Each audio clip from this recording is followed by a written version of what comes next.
हुशार मुलं हातच्याची बेरीज पटकन करतात, पण जी मुलं अभ्यासात मागे आहेत त्यांना ही अशी गणितं पटकन येण्यासाठी ही आजची ट्रिक आपण बघूया। अशा पद्धतीने हे हातच्याचं गणित असलं की सर्वप्रथम काय करायचं, आपण रेषा मारून घ्यायच्या आपल्या सोयीनुसार। ह्या रेषा मारून झाल्यानंतर आपण या संख्यांची बेरीज करणार आहोत।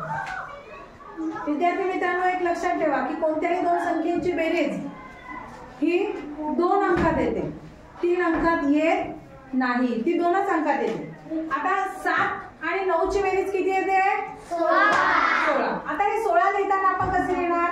पहिल्या घरापासून सुरुवात करणार। मग पहिल्या घरात आपण 6 लिहिणार, दुसऱ्या घरात 1 लिहिणार, हे आपण इथे 16 लिहिले। 8 आणि 6 ची बेरीज किती येते? 14। हे 14 लिहिताना काय करायचं? आता ह्या पहिल्या घरात आपल्याला काहीच लिहायचं नाही। आता दुसऱ्या आणि तिसऱ्या घरात ही बेरीज लिहायची आहे 14। 14 लिहिताना 4 इथे आणि 1 तिसऱ्या घरात। 9 आणि 8 ची बेरीज किती येते?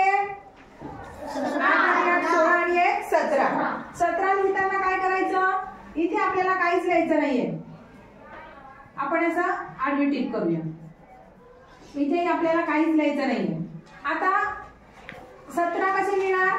तिसऱ्या घरात 7 लिहायचे, चौथ्या घरामध्ये 1 लिहायचा। आता यापुढे इथे संख्या येणार नाही, इथे पण संख्या येणार नाही, इथे पण संख्या येणार नाही। 8 आणि 7 ची बेरीज किती येते? 15। 15 लिहिताना चौथ्या घरामध्ये 5 लिहायचे आहेत आणि त्याच्या पुढच्या घरामध्ये 1 लिहायचं आहे। अशा पद्धतीने या संख्या लिहिल्यानंतर आपल्याला या संख्यांची पुन्हा बेरीज करायची आहे। इथे 6 व्यतिरिक्त काय आहे का? नाही, म्हणून इथे उत्तर येणार 6। इथे 4 आणि 1 ची बेरीज 5।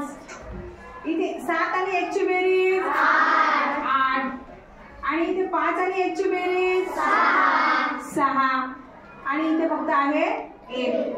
आपलं उत्तर आलं आहे 16,856। सोपं आहे का नाही?